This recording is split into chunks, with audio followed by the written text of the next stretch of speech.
Okay, quick music disclaimer here. I do not own the rights to this music, which belongs to the rightful owner, who is the intoxicating mind of Dr. Frankenstein.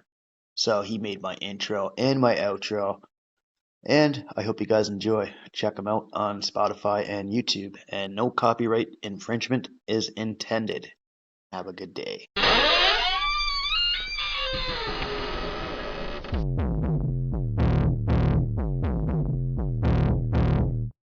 A clear choice of good versus evil, of right versus wrong.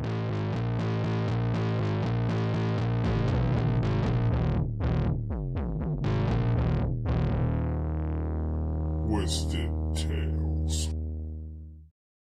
This is a warning for the following episode for Twisted Tales. It involves animal abuse, animal cruelty, animal death, and bestiality. This episode is not for the faint of heart, and some parts go into deep details and descriptions. If this is not for you, we will catch up with you on the next episode.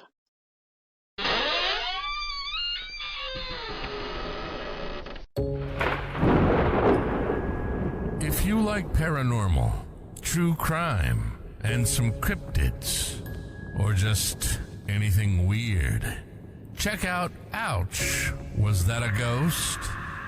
Brought to you by your host, Liz. You can find Ouch, Was That a Ghost on Spotify, Apple, or any audio platform. New episodes drop every Thursday.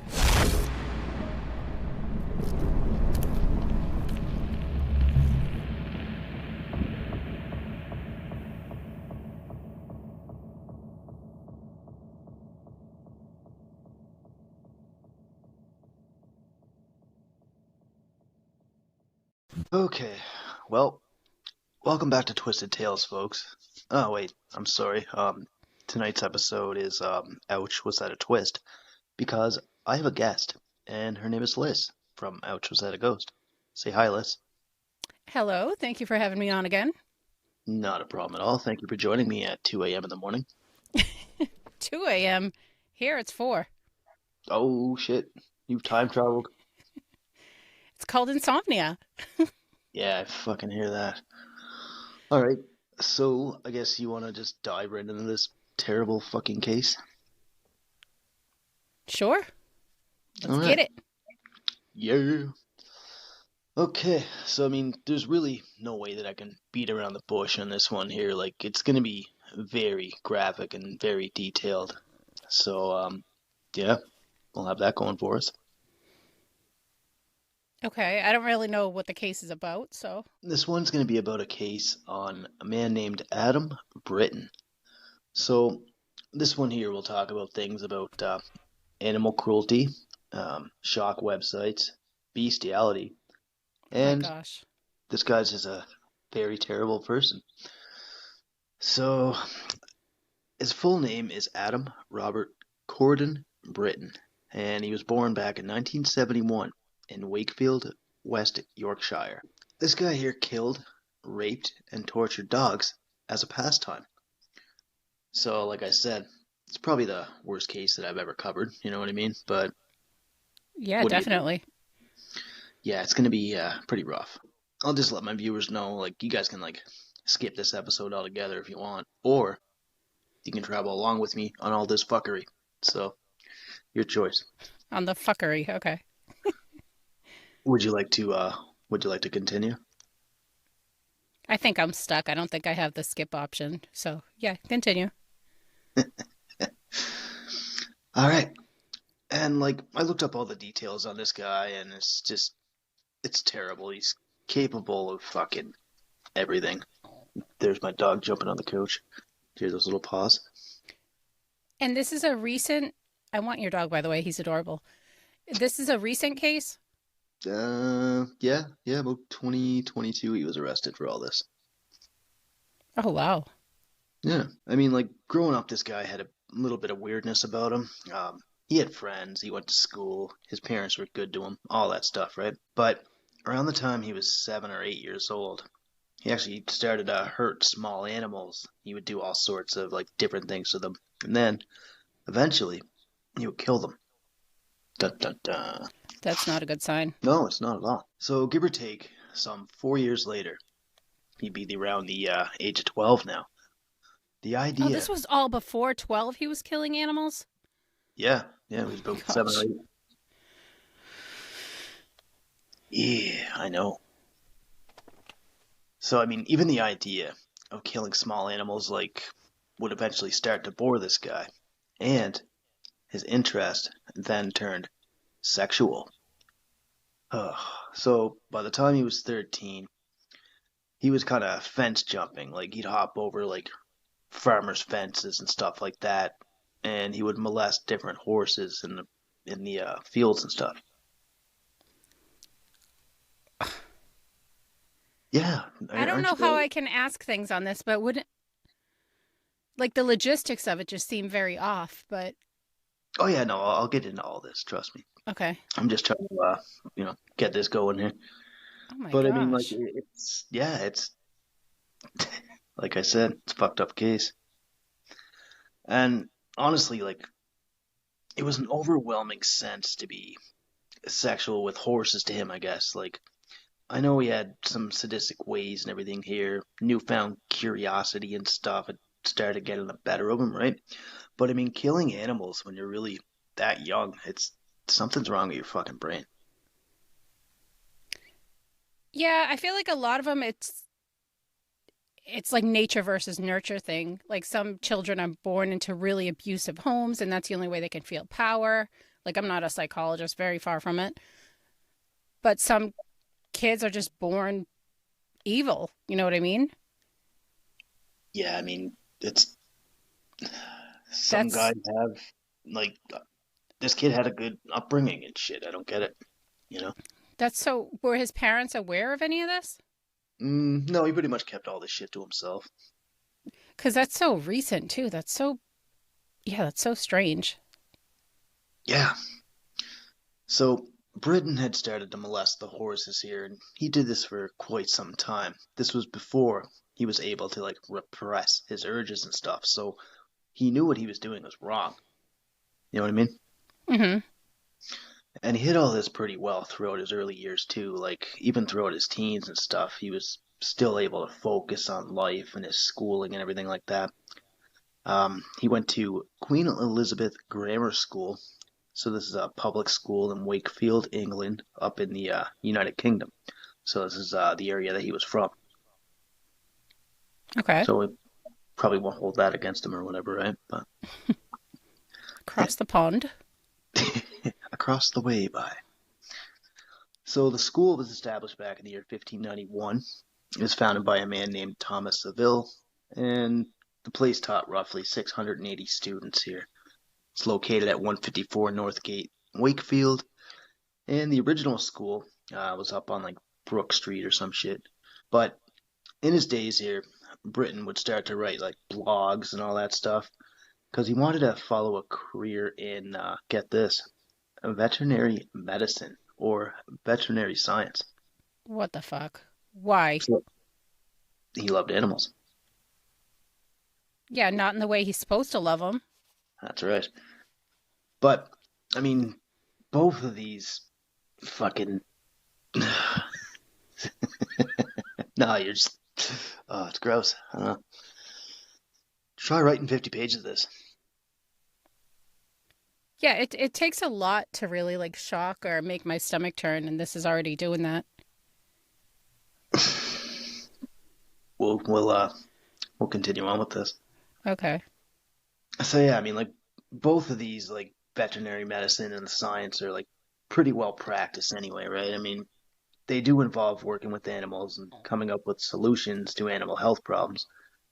Veterinary medicine, more so of a hands-on animal care type deal. But I mean, there's lots of veterinary science careers that tend to focus on the research and instructional side of things too.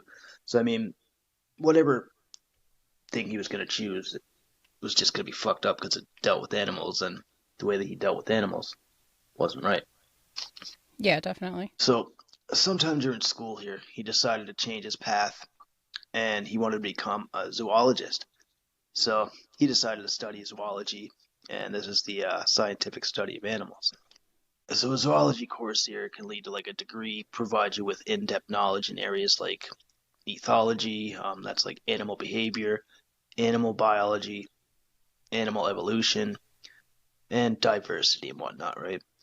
So after you get your degree, you can kind of mingle with the higher ups, choose to complete your master's or your PhD. Now, he was inspired to do like all this, become a zoologist and all this shit by three people in his life. His mother, she was actually an avid naturalist.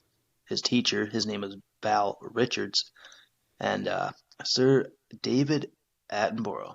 So this guy was like a natural historian type dude, a biologist and whatnot here. He worked for BBC television in the 60s and 70s. Yeah. So these were his role models, I guess. Yeah. He actually had a show called Zoo Quest. So this is a show about like nature documentaries and stuff. It aired from 1954 to 1963. Had 7 seasons, 42 episodes.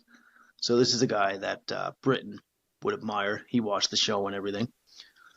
It sounds So like eventually- what was that guy's name? The David. Steve Irving? Yeah, Steve Irwin. Irwin, yep. That it sounds Yes. kind of like that. Yeah, he had like all the ties to everything like that too, like National Geographic. He was pretty high up too. Mm-hmm. So Britton then studied for a Bachelor of Science at the University of Leeds. This is where he got his undergraduate degree here, and he graduated in 1992. So 96 rolls around, he finishes his PhD in zoology, and this is going on like what did he do? He wrote a paper on like the hunting methods of bats and shit like that. So yeah. Okay.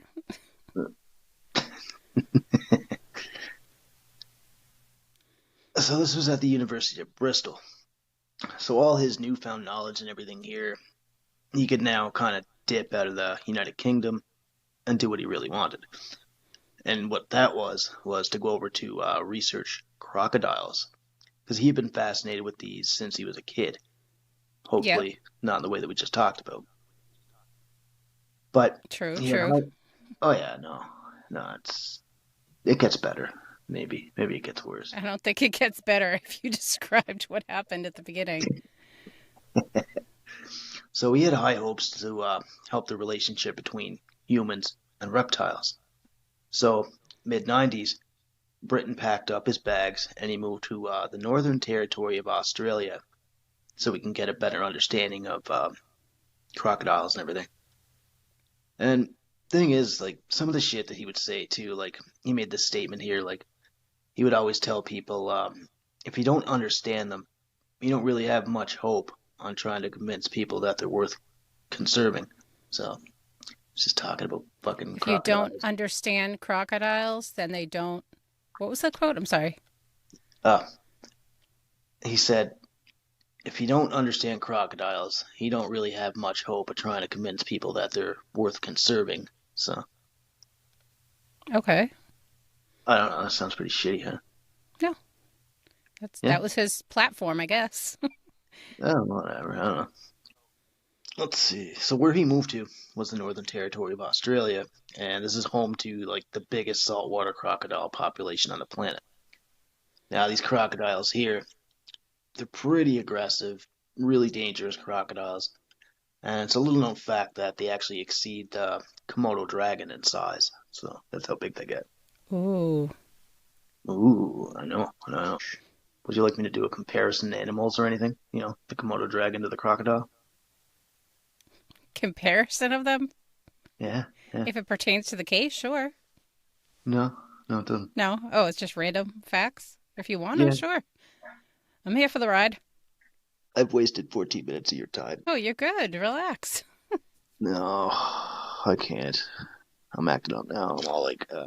I'm all scatterbrained now. Well, just skip that part. You don't have to go over it. Just continue the story. Nah. What? You just throw it in the towel?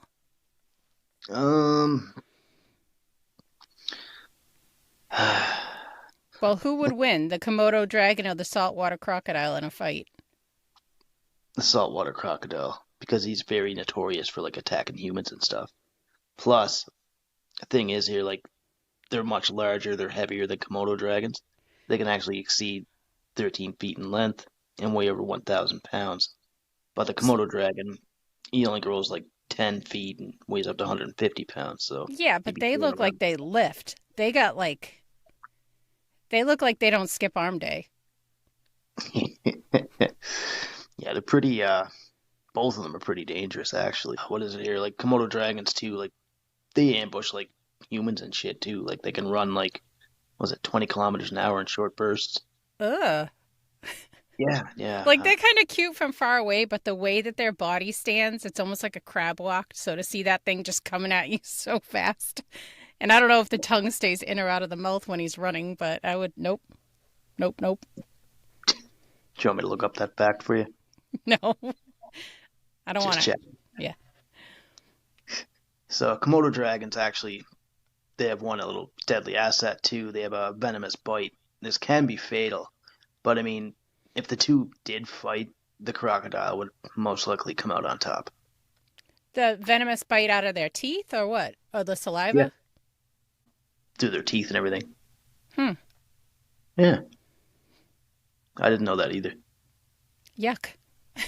He went over to Australia to like check out the different animals over there, and he was pro crocodile.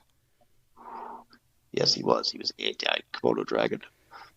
Rude. Aha. So by now, Britain would start getting his life together here. He started getting set up in Australia. Now he began working at a place called Crocodilus Park. You want to know where this is located? Sure. It's located in. No, I'm trying to think if you're the way you're describing it, if it's more like a Disney World type attraction or more like a zoo or just like a It's nobody like can a come small. in, we're just studying. No, it's like a small zoo here where they do like research on crocodiles and stuff. They have monkeys and everything too. It's crazy. Oh, that sounds fun to work there. I mean, you could probably get shit flung at you from monkeys or bit by a crocodile. I mean, They're so tons of fun smart activity. though. They're gross but so smart. So all the activities that they have here, like they have like crocodile feeding, monkey feeding, reptile handling, such stuff like that, right? Little tours and stuff. So this place is funded by a renowned crocodile biologist professor named Graham Webb. So these are the kind of guys that Britain was working with. Now the thing is here, when Britain would like learn and study all these crocodiles and stuff, he'd be about 25 now. So what he would start doing is gravitating towards filming his projects with the crocodiles and other such research. Now, in 2005, he did a study on like this potent antibiotic powers of crocodile blood and stuff. So this ended up actually making global headlines. So Sorry, what I'm trying to be happened? quiet and open my soda very silently. Go ahead. Oh, Sorry. that's okay. Open your soda, drink your Fresca. Mm-hmm. Best soda in the world. Yeah, Yeah, it's actually I've pretty good. never heard of that before. Really? With the Fresca? proper, no, of the ha ha ha about the medical advances in crocodiles for Yeah, humans. yeah, it's pretty crazy. I'll get into that here. So what happened here was that Britain found like similar antimicrobial proteins in the crocodile blood and everything. Yeah. So all this stuff in crocodiles and alligators are part of the immune system, which provides automatic protection from certain diseases. So, by contrast, human immunity is often considered primitive. Now, these serve to amplify the adaptive immune systems, often by weakening the membranes of bacteria. Now, alligator and crocodile antimicrobial peptides, Jesus, say that 10 times fast. They're extremely effective agents against bacteria. So what they did here is they collected blood from the crocodiles in hope of developing a powerful antibiotic for humans, since the crocodile immune system is far more effective than ours for warding off infections and viruses and shit. Hmm. So tests also show that like the reptile's immune system even kills the HIV virus. So, Really? pro- yeah, proteins in the crocodile blood and everything killed bacteria that were resistant to penicillin and a few other things like golden staph, shit, golden grams. Nah, Yep, golden graham crackers, dead. Yep. bull, golden, Serial killer. Haha. fuck.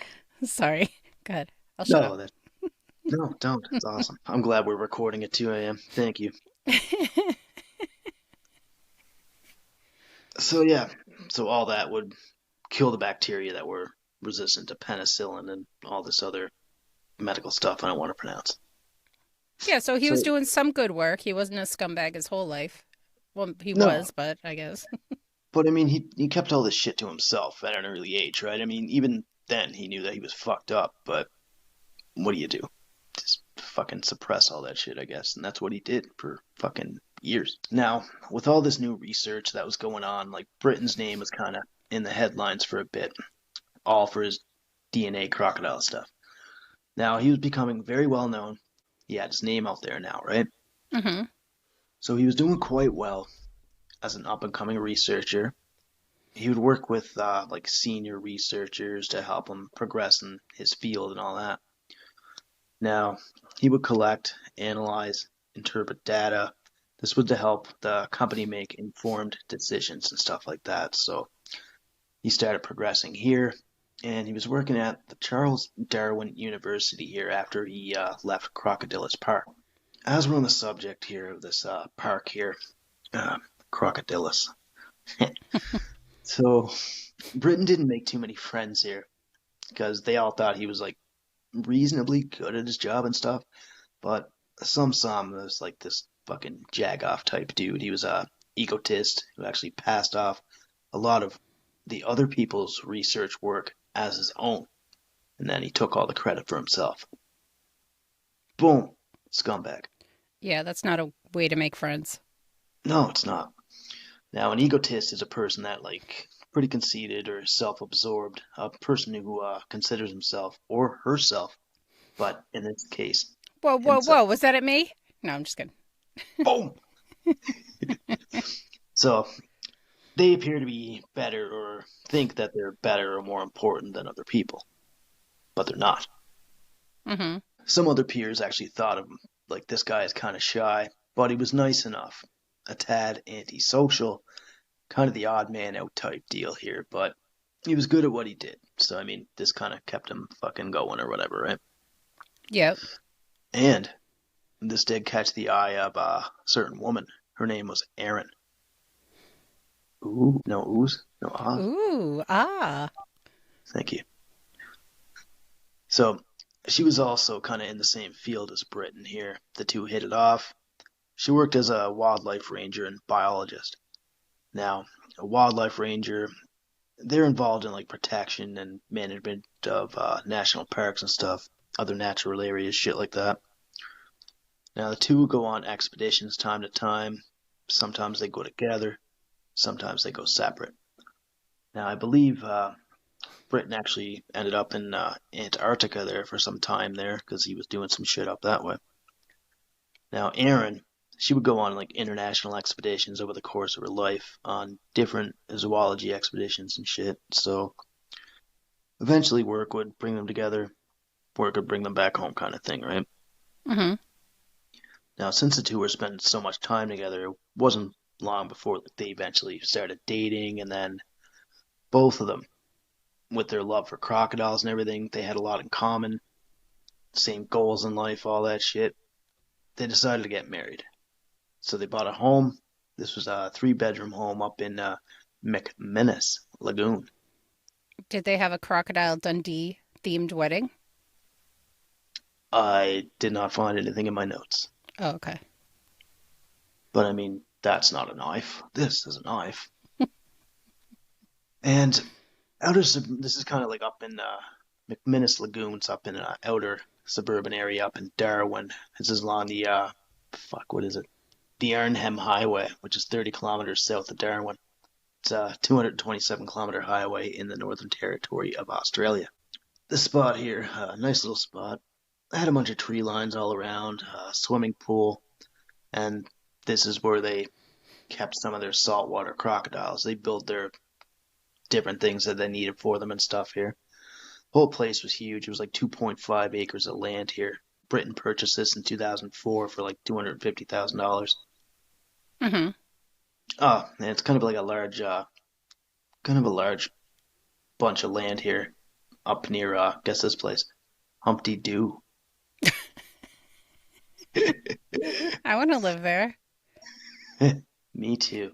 He seems to like to gravitate towards like remote areas. Yeah, and there's reasons for that. Like even like United Kingdom there and all that. Like he yeah. Yeah, you were saying that there was like farmland that he was jumping into. Yeah. So eventually here, the two got married. They started their own company. This was called Big Gecko. And they did this back in 2006. So this was after he left Crocodilis Park and shit. So the two would specialize in wildlife management. They this is like kind of like accredited training and researching and filming with crocodiles. They do some like natural history shit with different folk too, because they would show the behavior of crocodiles and how far they've come from evolution. Since evolution, they came a long way, Liz. Right. Now, Big Gecko has over like 200 television and film credits to their name. Pretty big company. They have a good reputation for helping their clients. And a lot of these like National Geographic dudes and everything will get groundbreaking footage and stories on their wildlife here. Now, these crocodiles here were also pretty popular here. They had a couple that were in TV shows and all that shit. There was actually this big dude that they named a Smog. So, kind of like the Lord of the Rings dragon dude. I never saw Lord of the Rings. Any of them? None of them. What the fuck? I've never seen Star Wars. What? I know. Okay. Yeah, no, there's a bunch of people that had never seen Star Wars. Just block me now. No, I need you to finish this at least. Oh, okay. Block me after this then. All right, gotcha. Yes, ma'am. So Smog was actually in 2 horror movies here. Oh, that's awesome. Yeah, they ended up taking him for stuff. It's like, hey man, can we borrow your alligator for fucking random horror movies? And it's a pretty big task with that dude. I think he's like fucking anywhere from 4.7 to 5 meters of crocodile. 4.7? Hold on, I gotta look that up. Yeah. I don't know what that is. Oh, it's like 16 feet around. There you go. What's his circumference? Yes. Exactly. So this guy was like 60 years old. Now, he was in a TV show called Life in Cold Blood. This is on the BBC Wildlife here. Smog actually got laid. He made it with another crocodile named Esther. Oh, Smog and Esther. Well, I mean, Smog's in his 60s. Esther's a nice elderly name. Smog's a stud. Big time. Britain would feed this guy like chicken, wild pigs. Thought that said wild piss. Roadkill, fresh fish, and beef. Now, kind of too bad that Smog actually didn't end up eating this guy here. And kind of funny thing, I was reading some stuff there and I found some videos here that Britain was actually kind of worried that he would be eaten by one of these guys. By one of the crocodiles? Yeah. Too bad he wasn't. Sorry, I shouldn't have said that. No, you should definitely should have said that. But I mean, even if he did eat this guy, he'd probably get sick from eating somebody that was so sick and fucking evil. But what was it here? I said Smog was in some movies. The movie was Blackwater. It was a movie based on crocodile attacks in the Australian outback kind of deal. I was just looking up pictures of him. He's a good-looking dude. He is. Catch the eye of many ladies. Now, this is a British horror film. This is written and directed by Andrew Trocchi and David Nerlich. It's made back in 2007. So, the Britton couple were now becoming pretty famous here from hosting all their documentaries and shit. So they'd have like people from BBC and National Geographic outlets all around, right? So the couple owned a pair of dogs here. They were named Ursula and Bolt. Yes, they were. These were Swiss Shepherd dogs. Now, these are medium-sized dogs. Male can weigh anywhere from 60 to 90 pounds. Females, 55 to 80 pounds. But the thing is, they're actually all white dogs, too, and they originate from Switzerland. They are so pretty. Yeah, I've seen some pictures there. Is that what you're looking up now? Yeah. Deadly. And this guy had it all, right? Like, Oh he my worked with, gosh, the puppies. I'm sorry, go ahead. No, go ahead. No, it's fine. No, I was just looking at the pictures of the puppies. I can't even stand it. Such good boys. He ended up working with, like, the Discovery Channel, all that shit, Animal Planet. He did an episode of a show called Animal Face-Off. And this only ran for, like, one season for, like, a 12-episode run. It ran from, was it March 21st, 2004 to September 12th, 2004. And it's actually centered on, like, hypothetical battles between two animals that could meet up in the wild. Like I said, Komodo dragon, crocodile. What they do here is this whole virtual arena type thing here with a computer animated fight scene. Then they reveal the results. Britton was actually one of the featured experts on this episode and whatnot. That's a funny concept because it's like almost, I mean, it's interesting to know like the hierarchy in the wild, but that on the other end could be like feeding into people like him that have a really sick mind. Animal cruelty is like a different level to me. You know what I mean? Like even dogs, how you talk about it, like they are just such naturally just creatures that adore humans. They think in their mind that humans can't make mistakes. So like if you step on their tail or something, they think you did it on purpose. Like they're just wholesome, awesome creatures. So anyone that can hurt an animal is the biggest piece of shit in the world to me. Yeah. It's just, I hate people that hurt animals. No, I know. So do I. It's not right. I mean, especially with dogs. Like, I have 4 dogs, you know? Mm-hmm. Yeah. Britton ended up, like, doing this other thing here. He actually made a database on the internet. This was called Crocbite. So this was sometime in 2013. According to all this here, even with his partner's name was Brandon Sidaloo. He said that Britton actually didn't contribute shit to the website.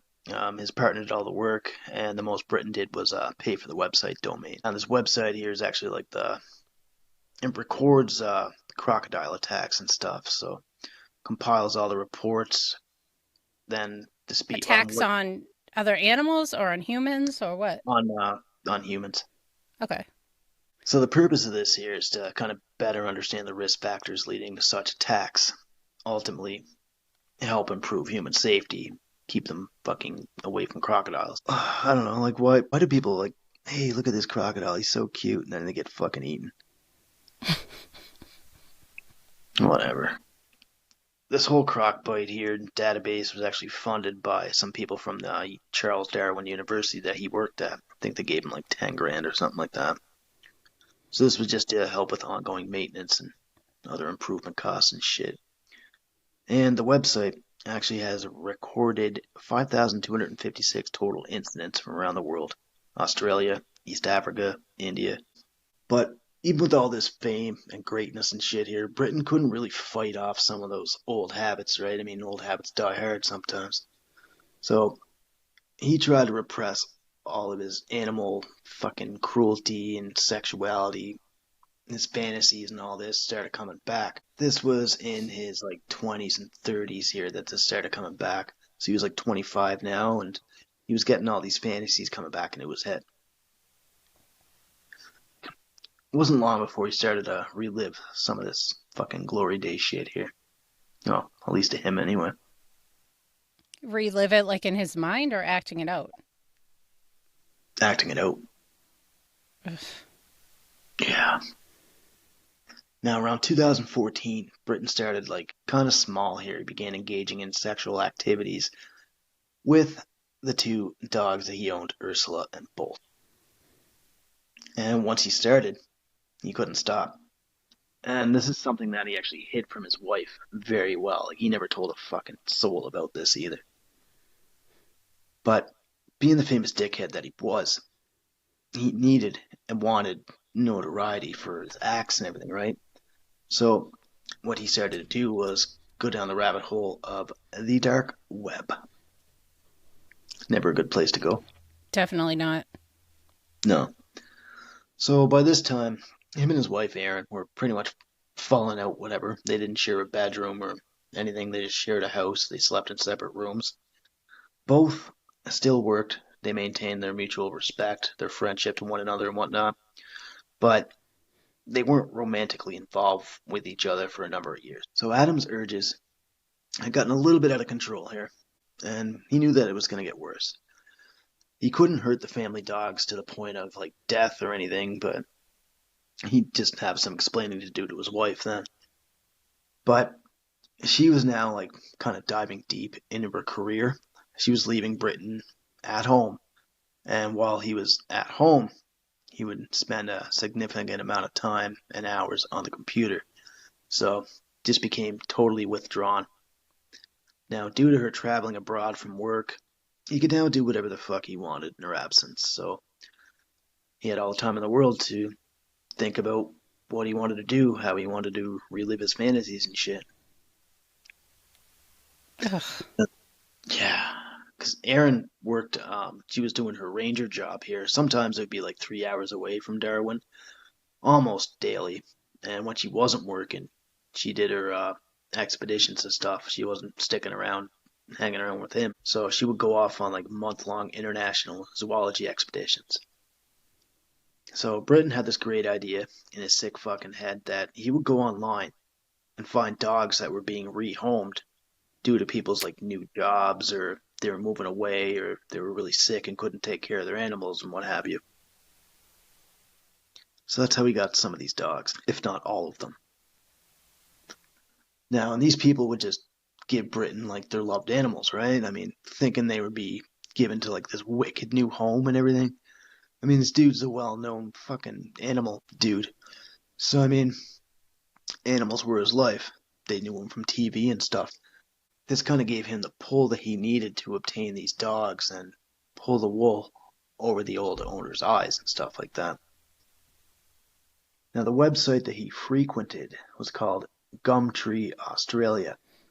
It was founded back in March of 2000. Now, it's an online marketplace. Kind of, we have free ads of classified ads and stuff here.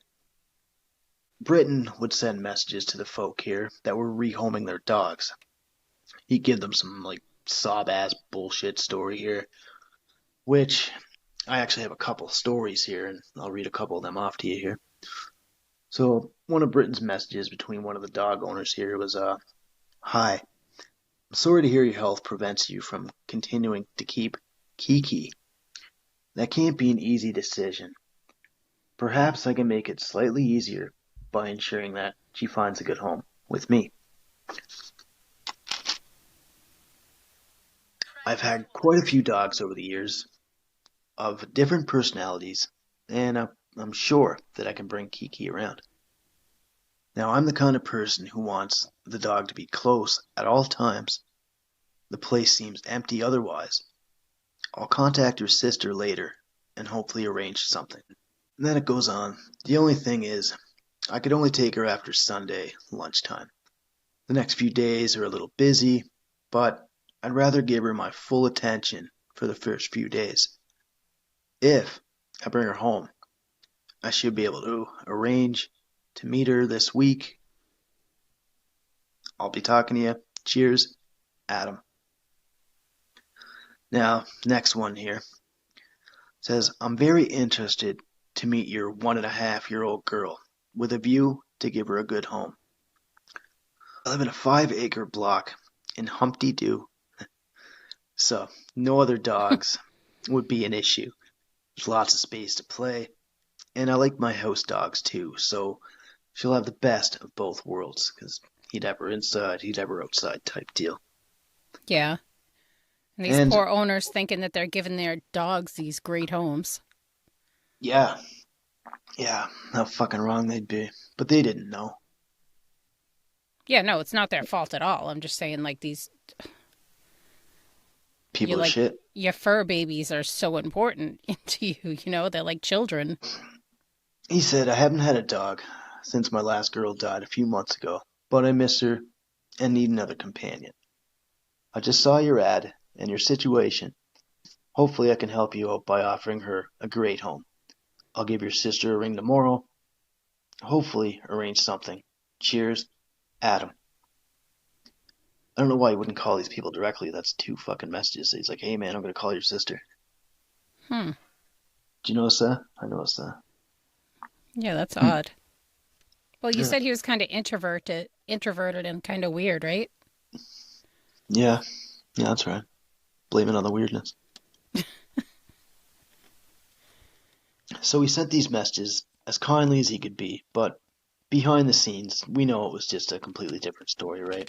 He had this whole fucking Derek Webb community on the go by this point too, so pretty much like you have followers on like TikTok or Facebook or whatever. He had fucking idiots on the Derek Webb that was kind of like a cult following, I guess. But he didn't know it was like Britton or anything because he used different names, obviously, and all that shit, right? He was pretty careful with all that too, for the most part. Now, between 2020 and 2022, Britton ran 2 Telegram accounts. So Telegram's like a social media app here. You can talk and text and video and all that. Okay. So we did this. Yeah, so he did this with like countless others. So the Telegram accounts that he used went by the names of Monster and Cerberus. So these are named after the 3-headed dog from Greek mythology. Mm-hmm. Weird. So he would communicate with like other sick animal abusers here, torturers, just like himself, and saying shit like, I have no emotional bond to dogs. They are toys, pure and simple. And there are plenty more where that came from. The whole charade, it's fucked. Like, be all nice to get dogs, but this is how he's talking to other people. You know what I mean? See, it's so hard for me to like wrap my mind around how these people think because I think most of us humans derive pleasure from, making somebody else smile or making a dog happy, petting him, seeing its tail wag. To have this guy derive such pleasure from inflicting suffering, Yeah. like in almost this, he seems to be almost compelled to want to do it.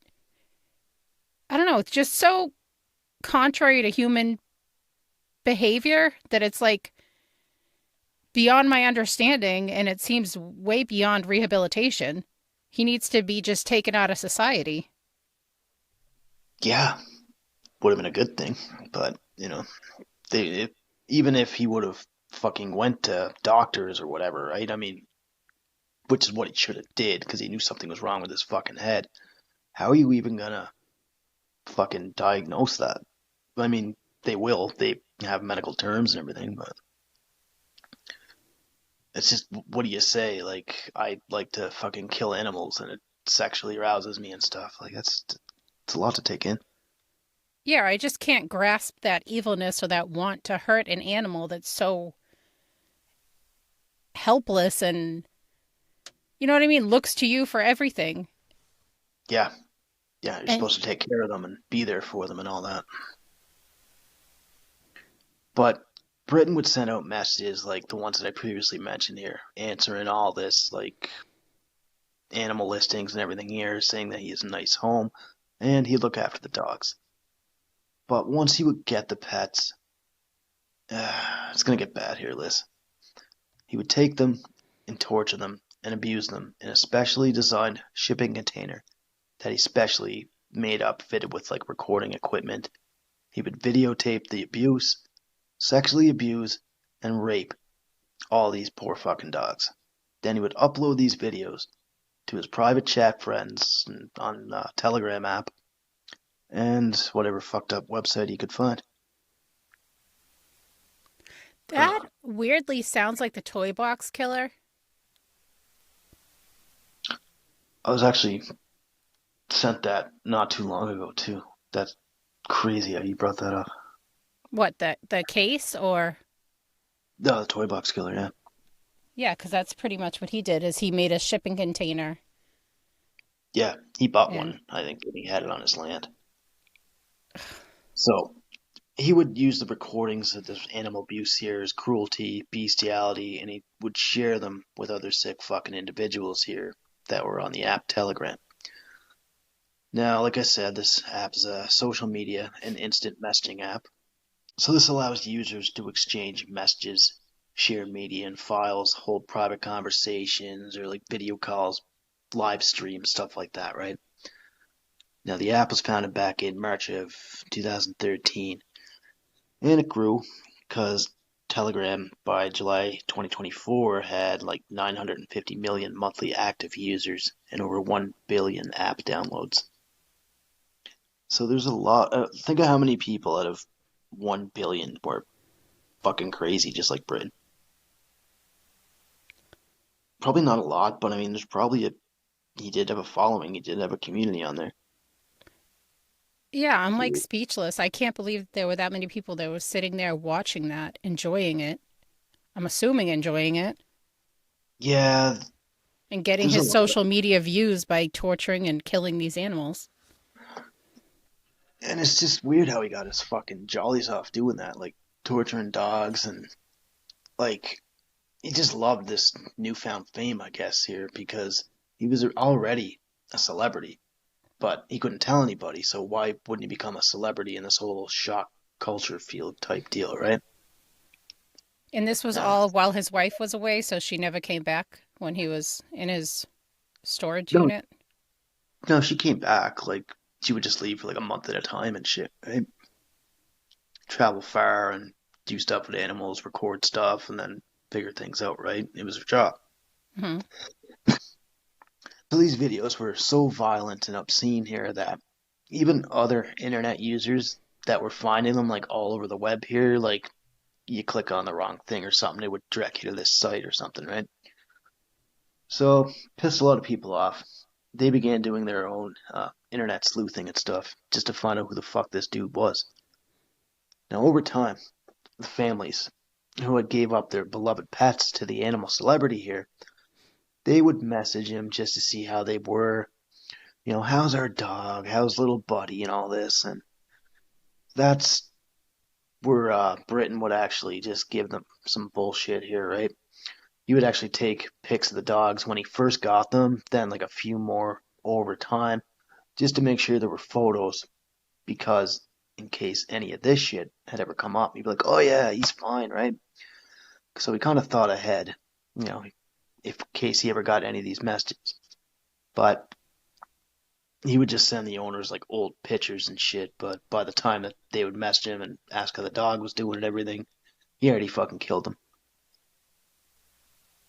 Yeah, he would just tell the people that they were being well fed, they were enjoying their new home, and right there, that's pretty fucking cold. I don't even know what to say. It gets worse. Buckle up, buddy. So he would upload the videos here of him doing all these terrible acts when his wife was gone on her expeditions. So he would even upload them from his fucking expeditions and shit, or like his international trips and stuff. Now videos were uploaded while he was in Antarctica, Queensland, New South Wales, and other such places. Now during his alone trips, I believe he sent 7 videos and 2 photos of dog rape, torture, and murder to Telegram. And between 2020 and 2022, he sent more than 100 videos and photos to other users of the app. Now, he would brag about how badass he was killing innocent animals. He would tell his followers how they could obtain dogs so they could also take measures to follow in his footsteps and fulfill their own fantasies. Ah, yeah. I wish one of the dogs got the jump on him and Ripped his fucking got to throat out. bite something off Something. down below. While you were in Australia. Land down under.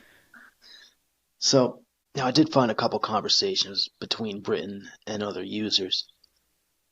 So, he would tell people like, I'm gonna get another dog to kill tomorrow. I plan to hurt it a lot. I'm ridiculously excited about it. Another message says, just because we like torturing animals doesn't mean we're monsters. The old... Yes, it does, bro. Sorry. Yeah, don't say your thing. No, I was just saying, yes, it does mean you're a monster. Bro. Bruh. Bruh. Bro. Bruh. Now, another message here, he said, the old cruelty to animals leads to being a serial killer trope is bullshit anyways. Just turns us on. We have feelings like anybody else. And another convo, this was with Britton and some other fucking chucklehead, goes like this.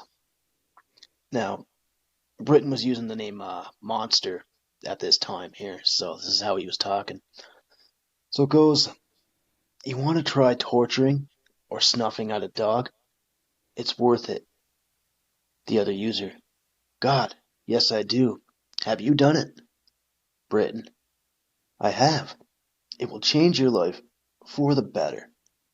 Reply, oh, I'd love to hear all about it. Were you nervous? Britton, and said, the first time, yeah, I guess I was. I mean, I definitely was. And there was some regret. It passed really quickly.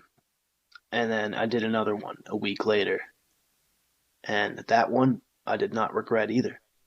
And then I did another, and so on. Buddy's reply, that's pretty inspirational. What the fuck? Yeah, who's he talking to on this internet? Like, Jesus Christ. I mean, and that right there, folks, is the fucking internet for you, right? And all these folks kept encouraging him too, like, I guess it gave Britton like a sort of never-ending high to be looked up to or whatever, right, by a community of fuckbags. Because he couldn't really use his fucking name to get more famous, because he was already famous for doing his animal stuff legit-wise. But now he was just getting famous for all the illegal shit, right? Mm-hmm. And he even bragged about the abuse here that he inflicted on his own dogs for a period of almost 10 fucking years. Ursula. And Bolt. And Bolt. Now, he kept all this shit from his wife, Erin. I mean, he was really good at keeping his dark secrets from her and stuff. She knew nothing of his secretive life. She knew nothing of his crimes. And honestly, like, how the fuck does one think to even get into a community of fucking people online that murder dogs on the dark web? Now, most of these dogs that he killed were pit bulls or pit bull mixes. He would keep their mutilated bodies in baskets and shit like that. Now, this is gonna get gross here, Liz. You wanna skip ahead, buddy? I get to skip? You wanna skip? No, you can do whatever you want with it. Sometimes he would starve the dogs. Murder them, torture them, do what have you. Then he would cook and roast some of their body parts up of the dead dogs and then feed them to the next dog that he planned to kill. Now, there's some videos here that he would post. He'd be really fucking happy about it. Because all these videos that were now online were now being taken and shared by other users. They'd be edited, they'd be remixed. Some of the users actually merged all the videos into like one big fucking compilation video. Now, these and other videos here were made into a series. There was 10 shorts of chronological videos here that were recorded each of the animals' deaths. Yeah. So when all combined, the total was 15 minutes of animal torture when they're all combined and connected and shit. So these were shared to a private gore forum site called Death Addict. This was by an unknown user here. This is around the end of 2021. Now, 4 months later, an unknown user gained access to Britton's Telegram group chat that he had with all the other fucking psychopaths and everything on there. So he discovered the series, and he transferred all the videos here. So there was 2 videos that he couldn't find there, so he kept these off. and then he uploaded what he had to a site called Goreflix, and this gained about 2,000 fucking views. Now, fast forward a few weeks here. There was a user called Dreaderf. Now, he found these videos that were uploaded to Goreflix. He saved all the video clips. He found the other 2 missing videos, and then he merged them all into one. So after doing this, he went under the name of Cool Gnome Channel, and he shared them onto a gore site called GoreDB. Now, the reason that he did this is because he didn't like these fucking videos, I guess, and he wanted to spread awareness and put it out on as many sites as possible in hopes of getting the killer arrested, and this actually gained a total of 6,500 views after he edited and did all this shit. Ugh. Yeah. I mean, even for this dude to watch and edit these videos too, like to try to get this sicko caught, I mean, that's probably got to take a big shit kicking on your mental health, right? Oh, definitely. Once you see these things, I'm sure you can't unsee them. No, I mean... And these people, I mean, that dude, Britton, he's like such a piece of shit, man. It's like something about animals and how vulnerable they are and how they look to you for help. So it's like, to me, I equate it like you going up and punching a baby in the face. Like he's acting like, oh, I'm so tough, I'm this, I'm that. Like, dude, you're a piece of shit. You're preying on the vulnerable and being proud of it. Yeah, and that's how he got his jollies off, right? It's so disgusting, man. Yeah, I started this case like, oh, the fuck is this guy, right? And I was like, ugh. And I'm like, oh no. I was like, fuck. And viewer request, thanks. Even with all his mental health shit, the guy edited the videos, he shared them, he tried to get it out to fucking people or whatever. So a month later, it was brought to the attention of some online communities on Reddit. Kiwi Farms, that was another website, and all the other not safe for work communities, shit like that. Now, due to its horrible and unthinkable content, the videos ended up causing a lot of fucking trauma to all the people that were watching that shit. Eventually, a lot of them had pure rage because it was fucking horrible. This dude was just killing animals. Like, what the fuck, right? Mm-hmm. Pissed a lot of people off. Understandably. Oh, yeah. And even these viewers here, like, who regularly watched and viewed all kinds of fucked up videos, they couldn't even handle or comprehend the actions of this unknown man that was brutally killing dogs. So after a week, the video was posted to GoreDB. So they took it down. This found this kind of fucking weird. So GoreDB took the videos down for violating the site's animal cruelty policy. So the dark web does have, like, some morals. They like have that. standards. Okay. Despite this, 8 video files were still available on the original Goreflix thread. Now, later that June, Goreflix changed their policy to prohibit any forum topics about bestiality and zoo sadism. Now, the original video was removed, but it still remains on the internet because once it's on the internet, it's there forever, and on other websites. It also ended up on YouTube here for a very short amount of time. This was on May 10th, 2022. It gained 2,200 views. Didn't show the entire thing though, Liz. They actually edited it out with a Rick roll. As soon as the man raised a hammer, the video was removed completely after all this here. Even the Rick roll. And all these websites that I mentioned here, they're known as shock sites. Now, some of these sites use what's called like spinners or whatever, or counters. This is to keep track of how many times a viewer has watched one of the videos and whatnot. So, I mean, the same as you can track your analytics and stuff like that. Now, these websites are intended to be very offensive, disturbing to viewers. Sometimes these contain humor material, pornographic pictures, videos, racist stuff, sexist, graphically violent stuff, very insulting, very vulgar, or profane material. Now, these websites are fixated on real death and graphic violence, and these are referred to as gore sites. Now, sometimes some of these sites will display a single picture or like an animation clip that you can scroll your mouse over and click on. Yeah. Now, these can show up on like regular fucking websites and stuff where it's not meant to be like a discussion site. They can be clicked on by users and then they're redirected to all of that fuckery. So sites like rotten.com and shit, this is a gallery site. This contains like fucking beheadings, executions, suicide, murder, stoning, torching, deaths, police brutality, hangings, terrorism, cartel violence, vehicle accidents, rape, necrophilia, genital mutilation, other sexual crimes. These are all the things that fucking people go onto on the dark web and stuff like that, right? I remember fucking people telling me about rotten.com and fucking like junior high and shit, man. I've never heard of it until now. No? No, fucking, there was people like, they'd have like gifs and all that shit, like people beheaded and stuff like that. It was fucking crazy. Nope, I'm good.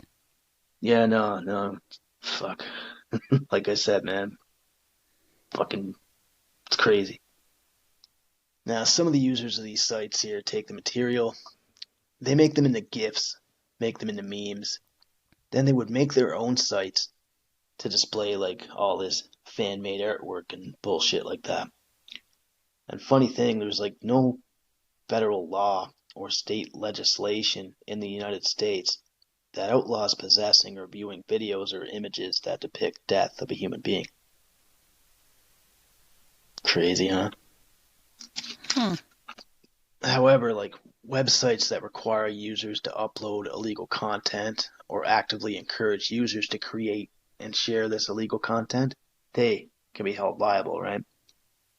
Mm-hmm. So, I mean, it's just some weird internet shit here. I don't know. Over time, some of these sites were closed down, some were sold off, and some of them still remain. Now, let's get back to it here, Liz, because I trailed off a little bit. I tried to sound important. You did. You did a good job. So I mentioned here that folk were totally pissed off. They were trying to find out who the fuck this dude was in the video, right? Now, the video uploads, like, they never stopped. Britton just kept uploading his crimes. Several more videos were found on Telegram here, and none of them were shared outside of Telegram, like, from him or ever, right? The other guys would, like, save them, and they'd fucking put them on these websites and shit. Ugh. It's so sick that there's such a community that would watch that. Yeah.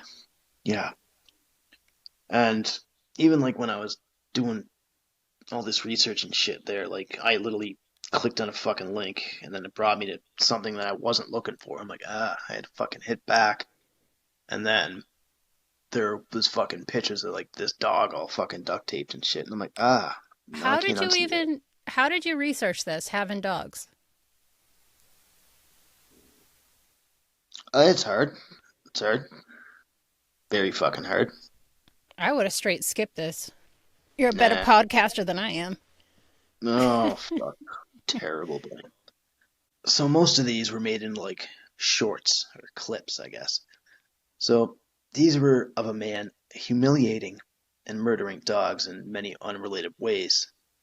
Like I said, occasionally he'd feed cooked dog parts to fucking other dogs. And there were a total of like 17 of these videos, yeah. Now, we're going to get back into the greasiness here, bud. Now, there was one... We never left. I checked out years ago. Now, there was one of these here. This was about a gray pit bull called Luna. I'm not actually sure if that's a dog's name. It's just what the video was titled here. Now, it's 22 seconds long. It shows the man poking the bleeding pit bull in the eye with a knife. Another video was titled Ball Boy Beating. And this is divided into two parts here, where the man beats two dogs in the testicles before butchering them. Another was called Piss Dogs. This is where a man urinates on 2 dogs before beating them. And the fate of the dogs are actually unknown. And even though it was in a different spot outside of the storage container, nobody could pinpoint the location of where it was recorded. Another video was called Blade Rape. This is a video of a man raping a dog with a shaving blade. Another video called Two Bitches. There's a video of a man killing 2 female dogs. Next video that was posted, it's called Penis Rip. It's a video of Britton tearing a fucking dog's genitals off. Another was called Hung and Gutted. There's a video of Britton strangling and hanging and then dismembering 2 dogs. One of the dogs was a pit bull mix, and the other was a Weimaraner mix. I don't know. I've never heard of that mix before. But it's like a kind of like a medium-sized fucker. Now this is the shit that he thought was okay to do. Like, it angered a lot of people. Like, folks became full-time fucking detectives on the internet too. Trigger warning here, I guess. Somebody found a meme. Now a meme's supposed to be like a funny joke picture with some sort of caption. Now this one was made by Britton. He had his cock in a severed canine head with a caption that read, "When a dog has something in its mouth and they're trying to get it out." What the actual fuck? Yeah. Like, this Britton dude obviously had a lot of anger in him to commit these acts. Definitely some mental health issues, right? I mean, to take dogs from loving homes, which is all they fucking knew, and they met their end in this horrible, dingy-ass shipping container filled with cameras, and their fate was viewed by fucking others. That's not right. I don't know, Liz, like, I do get rehoming dogs as a thing. Like, it does happen more than you think. It does suck, because you're giving away your loved one and all that. You're rehoming your best bud, but nobody really fucking expected this shit to happen. Well, thankfully, I don't know how it is where you are, but in Massachusetts, if you want a dog and you want to adopt it, they do home visits. They'll call your neighbors. They'll come out and see your neighbors, call your employer. Like, they do a full-on check like you're adopting a child, which thankfully they do that. And they look up like your vet records to see how you've treated your other animals. That's a good thing. No, here, shit. I took Mom there to look at some cats there while she was up here, and I think you pay a fee, you do whatever, and then I think you wait a little bit, and that's it. Yeah, cats here are pretty easy to get. It's just the dogs. They have a big process to go through, which I'm glad, because they've had so many cases like, dog fighting, animal cruelty, all that, or just neglecting your dog, period. They've changed a lot of the laws in Massachusetts over the last decade. I believe even here, too, like, to adopt a dog, you had to fill out a bunch of shit, too, and then you have, like, a waiting period, and then they check everything out. Good. Pretty sure it's pretty much like adopting a child, I should say. Like, they do all their checks and everything that they're supposed to. Good, as they should. But it's a pain in the ass, but a good thing. Yeah, I mean, but you do get people with puppies and everything too, and like, here you go, right? Dogs are animals. Dogs are awesome. You know what I mean? No dog should ever have a shitty life. Agreed. But I mean, even with this here, like, unfortunately, the videos didn't stop, and all of this is going to be worse than everything I just talked about. So, you're saying it gets worse? Yeah. I'm gonna pull a fucking morbid here and say, hold on to your butts. Fuck. Now this is one of Britton's last videos, thank fuck. And it does get a little bit insane here. Now this one is about a mother pit bull, and this was his final victim. Like I said, I seen a picture of her duct taped everything, and it fucking broke me. Do not send me any pictures. Fuck no, I could no. Why would I do that? Jesus. No, I'm never gonna do that. I didn't want to fucking see them. I just clicked a fucking link and then ended up in the shit show. It's nothing that I did intentionally. Like, I just fucking clicked on shit and it popped right up, and now I'll never be able to see that, right? So, all this shit was made into a video series by Britton. This video depicts a middle-aged man, completely naked, who takes an adult female boxer / pit bull mix and her 9 2 to 3 week old puppies out to the private parts of the forest. The Darwin Forest, to be exact. He also brought a bag of tools with him here, a bunch of tools with him. This includes a kitchen knife, a rusty handsaw, and a driller hammer. In all the videos, the man is completely silent. His face is never shown on screen, obscuring his identity and stuff. He actually would edit these videos out. He put like a blurb over his fucking head and shit if he was ever seen and stuff, right? Like I said, he was pretty careful with all this. Even before posting these videos, Britton would edit the videos, like I said. The footage was actually, of the killings, were shown in high resolution. Some of the video clips had a few scenes skipping out, so this implied that the animals were tortured much longer than what had been recorded. Now, throughout the video clips, the man murders the animals one by one. Fuck. Give me a sec. Sorry, Liz. You okay? No, you're good. I'm just bracing myself for what you're. Yeah. Sorry. Yeah. I just give me a fuck. You said it was bad, but I didn't expect it like this. Anxiety, or the material's hard? Material's hard. Yeah. Fucking just thinking of this, and I don't know, maybe I'm too desensitized to this shit. I don't know. Alright. What do you mean? It's hurting you. You're not desensitized if you're feeling it. Yeah, well, yeah, that's true. Alright, back to it. So throughout these video clips, the man murders the animals one by one in several unimaginary, heinous ways, to which the mother dog shows no reaction. So the mother pup had also been force-fed to eat some of her pup's remains. The mother dog did lick some of the dog's wounds, which were exposed innards. This is the inner part of the animals that are exposed, their organs, intestines, their guts, any other part of the digestive system. Fuck. The term innards is actually coined way back in the 1800s from a dialect form of the word inwards, meaning bowels. Now, the mother licked them while they were still alive. Kind of means that she was helping out her sore pups, I guess. Dogs lick wounds, right?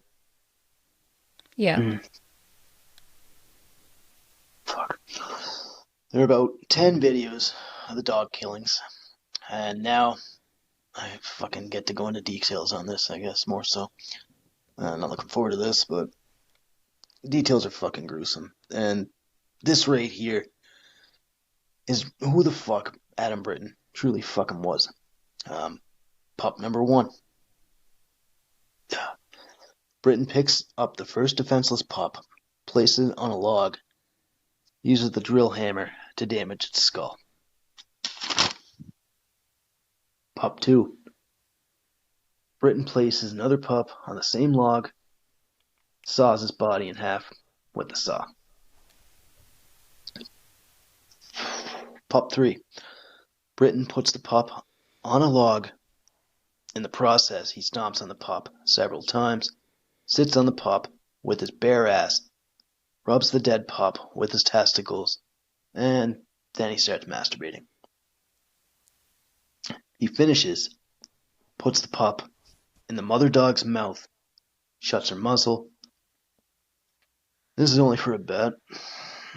Eventually, he removes the muzzle. Pup 4 Britton stabs the pup via the anus while the mother dog, licks the pup. Fuck me. Pup 5. Britton stabs the pup in its mouth, killing it. Pup 6. Britton takes the next pup and cuts the dog's genitalia, and the mother dog licks her pup as Britton starts masturbating again. Pup 7. He disembowels the pup with a knife, takes the pup, fucking fires it off a fucking log. So he just whips it off the fucking log.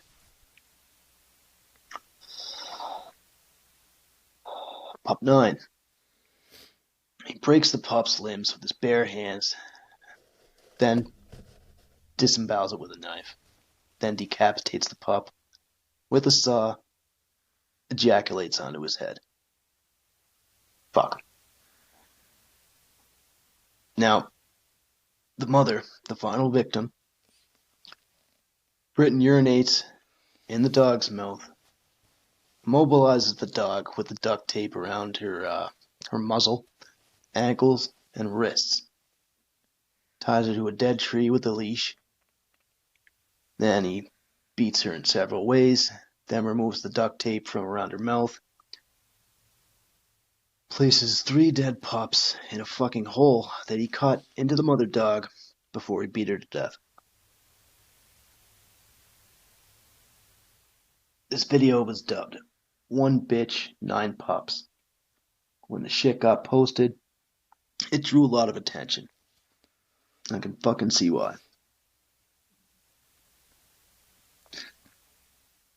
Some of these users took the original videos, clips, and they started making their own videos here, and then they spread them all around the fucking parts of the world.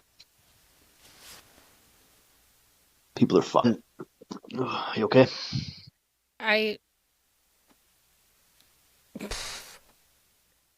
Yeah.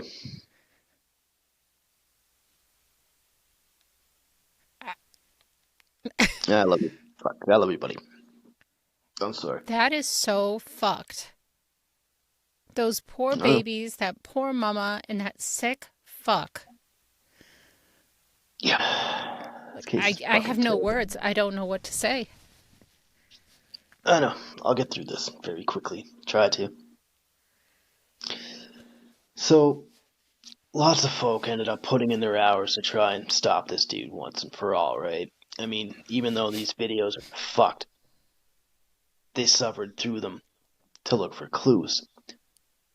What they did notice was a dog leash that was used in the videos of the mother dog.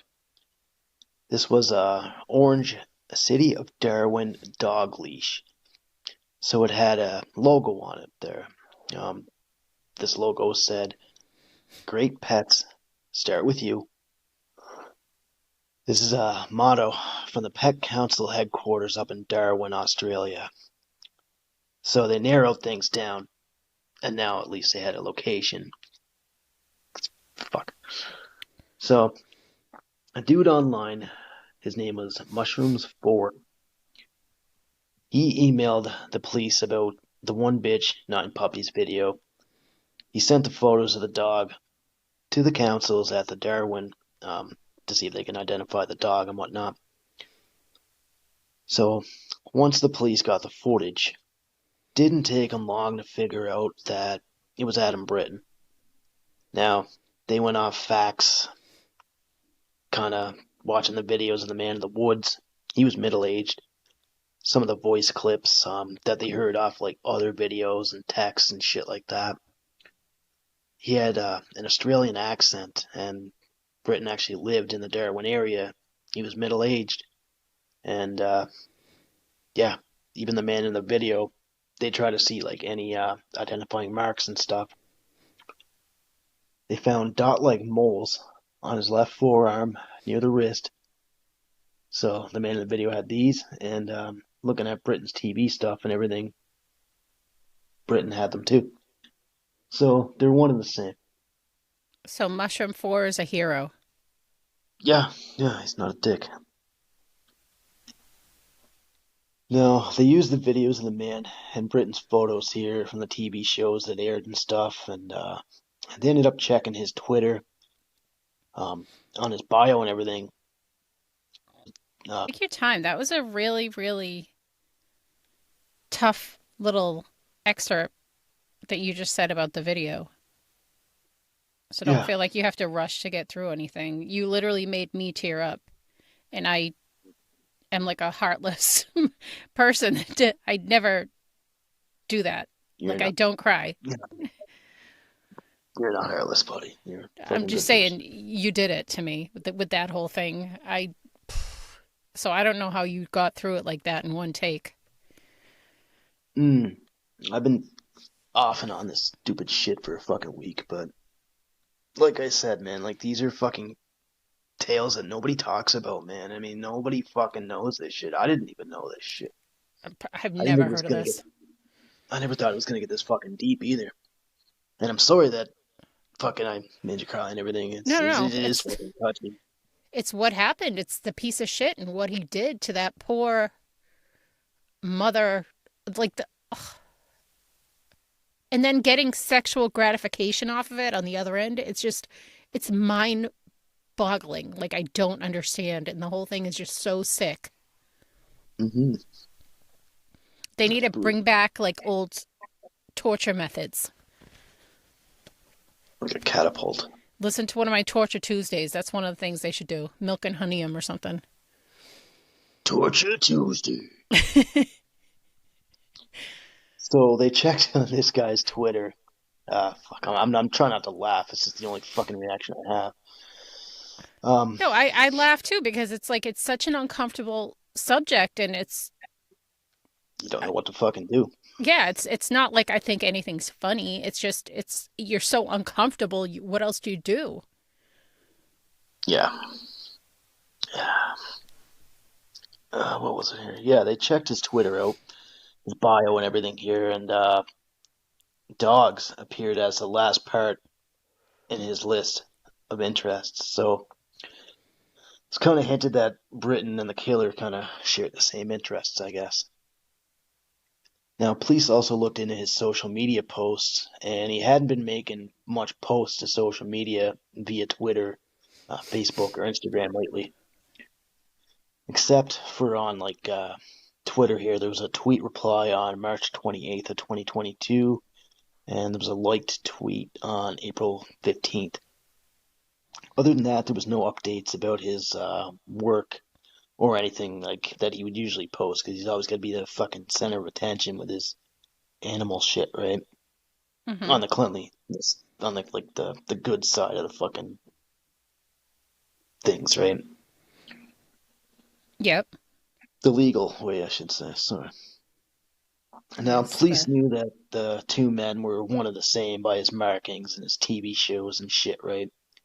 They followed like his movements and everything, right? And body language and stuff.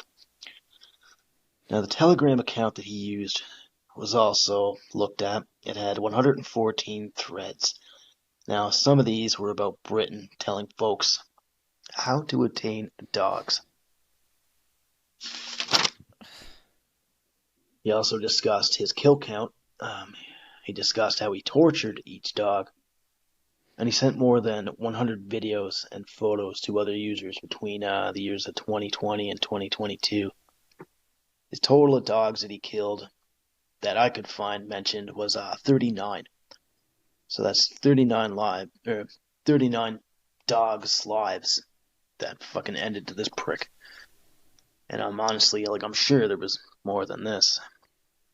But Poor this babies. so this sparked up what police called Operation Hain. So, an investigation by the Northern Territory Police and the Australian Federal Police Joint Anti-Child Exploitation Team was then set in motion. Now, in April of 2022, a search warrant was executed for his home on the Darwin outskirts. So, police seized about 44 items. This included computers, mobile phones, cameras, external hard drives, tools, weapons, dog paraphernalia, and sex toys. upon the search, detectives found dog limbs in a freezer, a decomposed puppy in a pond, and a severed dog's head located on a neighboring property. Police found child abuse material files on his personal laptop, and his web searches were of a toddler being forced to engage in bestiality. My fuck. God. And let's just say he was arrested right then and there, fucking without any questions. Officer Mark Cronin, this guy was with the Northern Territory Police, and other officers there had rolled up to this guy's place about 6:30 a.m. Probably not something that he expected to see, but upon talking to police and everything, Can't believe now it's children too. I'll get into that. Cronin recalls him being very calm and complied with all the police orders here. So he was advised that he was being held in police custody for purposes of a search warrant. Now, they also found a bunch of weapons that were used on the dogs: knives, spears, wooden objects, saws, fish hooks, etc. This Cronin dude was with the anti-child exploitation team. So, I guess when they found the whole, kid dog thing, they stepped in. Now, this guy used his knowledge from these cases to assist in this investigation. So the dog remains that they found in his freezer gave indication that he was feeding the parts to his crocodiles. So that's how he was getting rid of his evidence. But apparently, he didn't get around to disposing all of it, because they found some. Now, because of all the messages and shit that he sent, police also looked into a few others down the line here, like a few more sick fucks who were put away because of all of this. So I guess that's a good thing. So after all this, he was arrested. He was taken to jail. When all this shit shook down, his wife Erin was away for work. She was doing one of her fucking zoo trips. Mm-hmm. So upon her returning the next morning, she found all this out when she spoke to her husband's lawyer. Now, the insane thing is that when she heard about all her husband's charges and stuff, and how some of this was bestiality and all that, this totally rocked her right to the fucking core. And Understandably.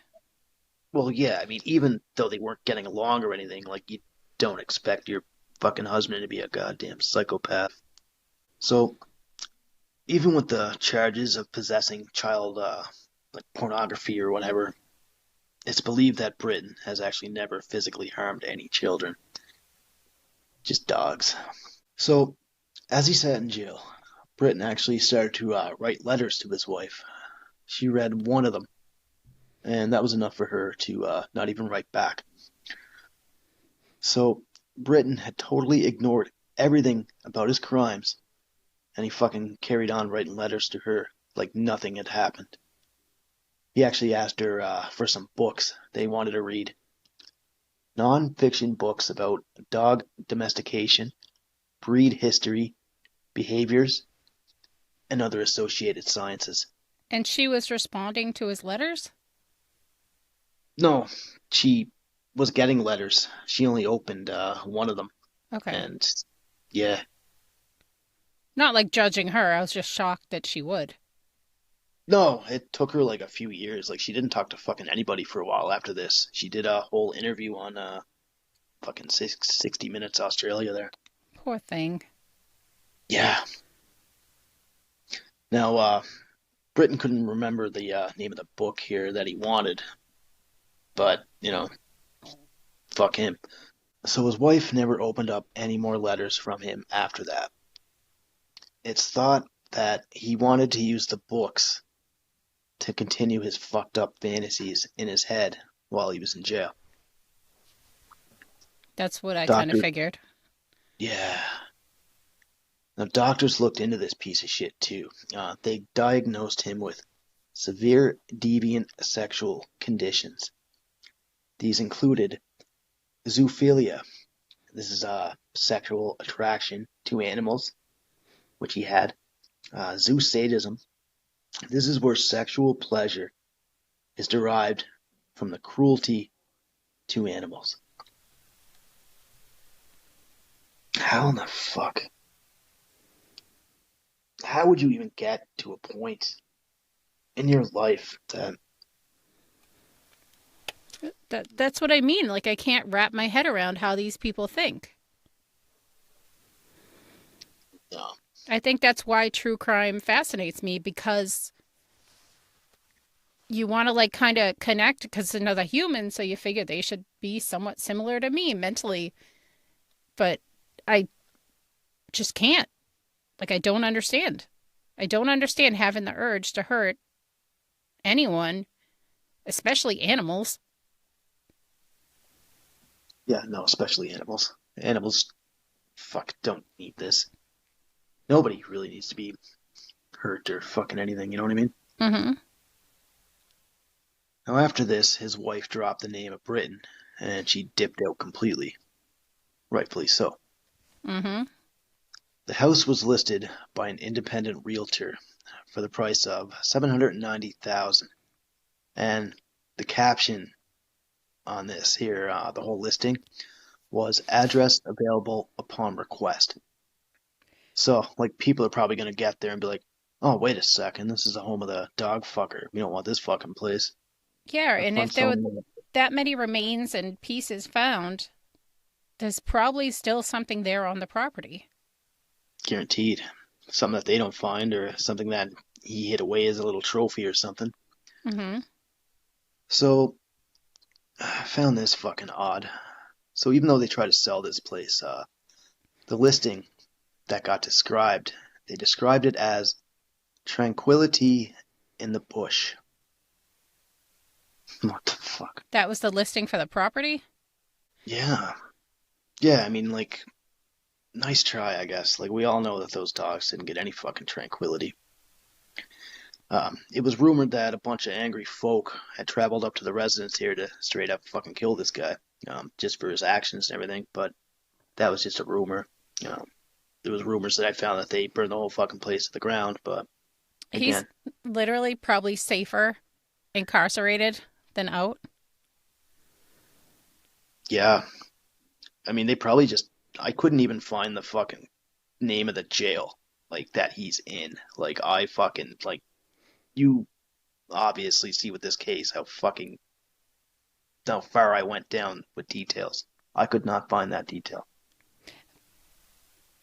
But hopefully in there they know what he did, because in the hierarchy in there, you know what I mean? Child molesters, animal abusers are nice Probably and low down the food chain. Yeah, I mean, they probably get him locked up in this fucking cell, and they're not telling anybody. I don't know. PC, like a little pussy. Should probably fucking keep him there. So, as we're going to wrap up here, folks, I know this is a difficult case and everything here. I want to go into the definition of zoosadism. Now, this is a term used to refer to the intentional infliction of pain, suffering, or death of animals in captivity. Now, studies say that 1 in 10 pet owners have participated in zoosadism, whether it be like kicking or fucking hitting a pet or something. Now, studies suggest that people who engage in zoosadism are more likely to commit violent offenses against humans over time. And makes me think, honestly, Liz, like the whole him watching the kid and the animal thing. What if the animal stuff didn't do it for him then, and he got into this other shit with the kids? I don't know. That's bad to think about too. But what if he would have progressed? You know, he didn't get caught or something, and he fucking went on to do more horrible shit. I There's wouldn't a put couple. anything past this guy. No, and there's a couple things I want to bat off you here before we hop off in a moment. I After all this, Britton's wife had made comments after his sentencing here that he destroyed my entire life. I cannot comprehend how somebody can be so depraved and evil. And to the outside world here, like this dude appeared to be like a devoted husband, a renowned wildlife scientist who was driven to study and protect animals. Originally, didn't fucking turn out that way. Now, when the lawyers and everything were telling her about like the whole bestiality shit, like she said her brain was in total denial at first when told about the crimes, saying it's the most awful thing that you can ever hear about your partner. And yeah, and even my brain was like having a fucking hard time trying to process this and understand how such a horrible fucking thing would ever exist in this world, Liz. This case is tough. Not gonna lie. Really is. I can't believe you looked into it. I mean, it's great that you're sharing it so people are aware of it, but that's a tough one to sit there and research and look at pictures and videos, and I I couldn't do never it. watched it. I never watched any videos. I fucking even that dog just the wrong link that I clicked or whatever. Like it was a link on the web, like on a website kind of thing, right? Like it was like how they're all listed and shit. Yeah, I was scrolling and I hit it or whatever. But I mean, fuck. Nobody should be fucking made to have awareness about this fucking case. I mean, I get that people need to talk about it and everything. I don't know, man. You know what I mean? It's fucking touchy. It's a horrible case, but I mean, by sharing what happened, they may find a way to tighten up the internet sites and their sharing abilities for, cruelty to children, to animals, to, you know what I mean? And may be able to tighten up the laws saying this happened so we can do X, Y, Z to try to prevent it in the future. Yeah, I hope so. And his wife and everything here, she made a comment that I'm still here. I still have to continue on living. And finally, Liz, and I say thank fuck to that. Britton stood his time in court. He had a black suit with a gray shirt. He did not visibly react to any of the judge's remarks upon sentencing. Nothing. Not a hitch. Nothing. Now, the judge mentioned to Britton that his torture and killing were planned, premeditated, and would not have stopped unless arrested. I guarantee he would still be out there killing shit. Oh, Dogs. I totally agree. And he couldn't even argue it wasn't premeditated. If he walked out into the woods with a toolbox with him, if he set up a basically killing storage bin, all of it was premeditated.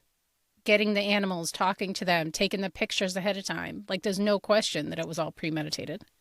Yeah, like, even inside that, like, there wasn't much. I mean, like, there was, like, fucking mattresses and booze bottles and shit like that. I mean, obviously you would have to get drunk to fucking have the balls to fucking do something like that. I don't know, man. It's fucking terrible. Now, the judge even said, like, and the suffering of these animals here was indescribable.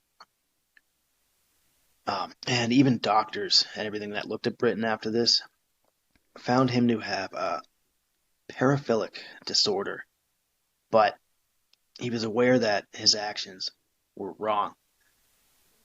Now, Britton himself watched these videos that he made. He revisited them just for his own sexual gratification before he got caught and everything. Now, people protested outside the court. They had picket signs that read, "May life treat you the way you treated animals." Another sign, "Adam Britton, rapist, torturer, murderer, and psychopath." Britton was sentenced to, get this, 10 years and 5 months in an Australian prison. That's the whole fucking sentence. 10 years and 5 months. I'm just letting that sit in. And how many animals did you say that they found him to have murdered. Well, like you said, there's definitely more, but did you say 30 or 50? I'm tired. I'm 46 sorry. that 46. no, it's 46 that he like abused and did things to, but he killed 39 of them. And 39 death of animals on top of the 10 years. abuse equals 10 and a 5 years. half years in the court's eyes. Yep. I guess Wow. they have I guess the whole thing on dogs, I guess, isn't really a big thing. I mean, if you killed fucking 39 people, you're fucking done. But 39 dogs, fucking chump change, I guess. Wow. Bullshit. Now, Britton pled guilty to 56 counts of bestiality and animal cruelty charges. He also admitted to 4 counts of accessing child abuse material. All in all, he tortured some over 42 dogs, varying in ages and breeds. And he gave some bullshit apology to the courts, saying, "I deeply regret the pain and trauma I caused to innocent animals." Nobody believed this shit, because, like I said, he'd still be doing this if he hadn't been caught. He's He still took going pleasure. to do it. He's going to get out in 10 and a half years. Yeah. How old will he be when he gets out? Was he 51? 60, 61, 62? Yeah, so he still has life ahead of him after that. Somebody will beat the shit out of him. Hopefully. Hope he doesn't even fucking make it out of jail. Oh my gosh. Yeah.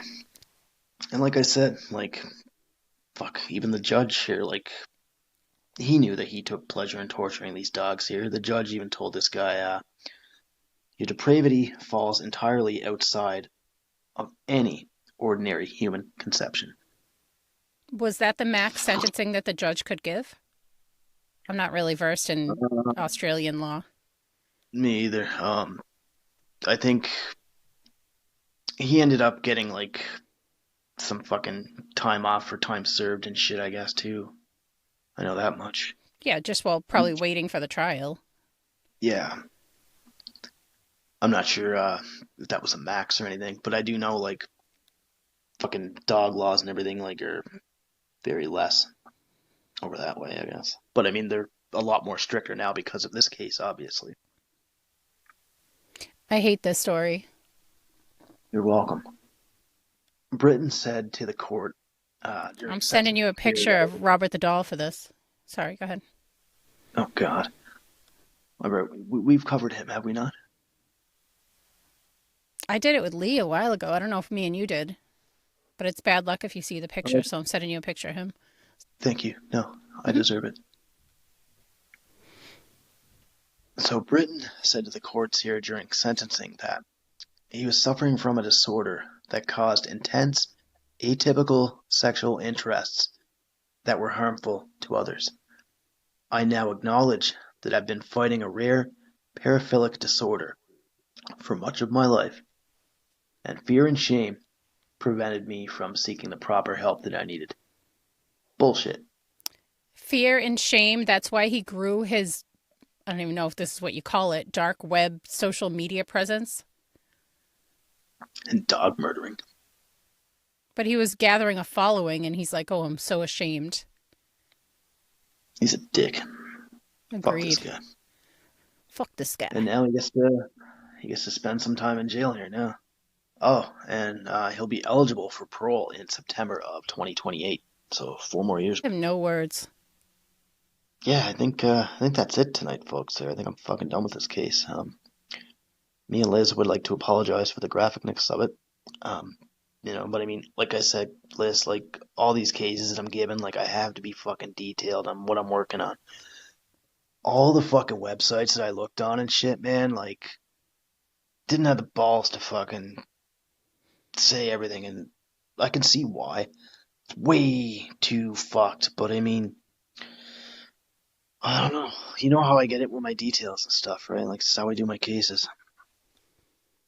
I'm sorry I upset you. Oh, you didn't do it. It's just I didn't expect it to be that much. That was a tough case for you to cover. Mm-hmm. I don't know. I'm going to be And extra literally, nice like, to my cats. I'm going to get them extra treats today and extra catnip. Everyone be super nice to your animals today. And if you see anybody being a scumbag with their animal, report them. that's right. And like I said, like I'm gonna like I fucking seen images that I'll never fucking be able to unsee, like details that I never should have had to fucking known about to begin with, right? Mm-hmm. Oh, a couple things I forgot. Britain was banned for life from purchasing or owning animals or having them on his property. Good. And yeah, a lot of people when police went around to the neighborhood and shit, like he kind of kept to himself. A lot of people didn't really know who the fuck he was. And then when police would bring up like what happened, they'd be like, "Oh, that's the dog fucker" type deal, right? The last thing this guy posted to social media was on some king penguins up in South Georgia Island on February 18th of 2022. This is during an Arctic and Antarctic expedition here, 2 months prior to his arrest. And I did mention back, remember, that he was sending the messages to Telegram and shit, like of his dog murderers and videos and stuff. This is where he was doing it from, his expeditions. And the torture container, or whatever the fuck it's called, this can still be seen today.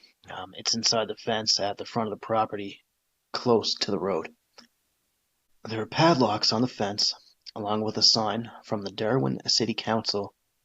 This reads, "A dog on these premises is declared a dangerous dog." And obviously, yeah, because if you fucking see a dog in that area, I mean, you don't know if he escaped or fucking what from his torture room or whatever, right? I mean, fuck, you don't know what kind of shit's gonna happen. And when people heard about this whole case here, one of his former colleagues had mentioned that this whole thing seemed like a Ted Bundy type situation, where you would never imagine such a thing being possible. Yeah. Thank you for doing this with me, buddy, because I don't know, I would have been able to do it alone. I didn't mean to fucking upset you with shit either, so I'm sorry. Yeah, that was just, I don't know. Yeah. Animals are like a different level to me. I know. It'll be a while before I fucking try to do an animal case or something. Yeah, just hug your puppy extra hard today. Not extra hard, but you know. Give him No, I loves. know. Yes. Your puppy is so And cute. oh yeah, he's awesome. And I just want to say too, like, I apologize to everybody if this is graphic and everything. I mean, even with the apology that he tried to spew out of his fucking stupid mouth, I know it didn't mean shit. And I can tell you that right now, actually, because I've read this guy's back and forth messages, man. I mean, like, what was it? He wrote to a dude here. He said, "I can't stop. I don't want to." And there was a smiley face that was placed at the end of that. So that kind of tells you right then and there that this guy's just a piece of shit. Yeah, if you're He got sorry, caught. don't do it. It was an activist too here. Her name was Natalie Carey. She said outside of the courts here that Britton was once respected and esteemed. She said, "You're now a disgrace to the scientific community. No one will ever look at you as an inspiration again, or as an admiration again." Mm-hmm. So basically, you trash kid. That's right. Fucking trash, bro. And there you have it, folks. Well, thank you for doing having this me with on for this horrible, horrific story. No problem. I guess I'll ask my ADD if that's enough for the details here. Is that it? I think that's Yeah. it. That's all. That was tough, buddy. Honestly, like I told you, this is the fucking toughest case I've ever done, buddy. Yeah, I'm Wasn't surprised you lying. got through it. I would have quit halfway and been like, nope, sorry, delete your request. I tried to quit 15 minutes in. But no, thank you for taking the time out of your day to help me with this. And I'm sorry it was all graphic and shit, and I'll mail you something. Okay. You're supposed to be mailing me your dog. I'll drive. Then, Oh, you'll deliver him? I don't. Okay, I'll meet you halfway. I'll go the full way there. I don't trust anybody with my animals now after this. Right? Exactly. Well, thank you for tuning back into Twisted Tales, folks. Have a wonderful night. Bye. Bye.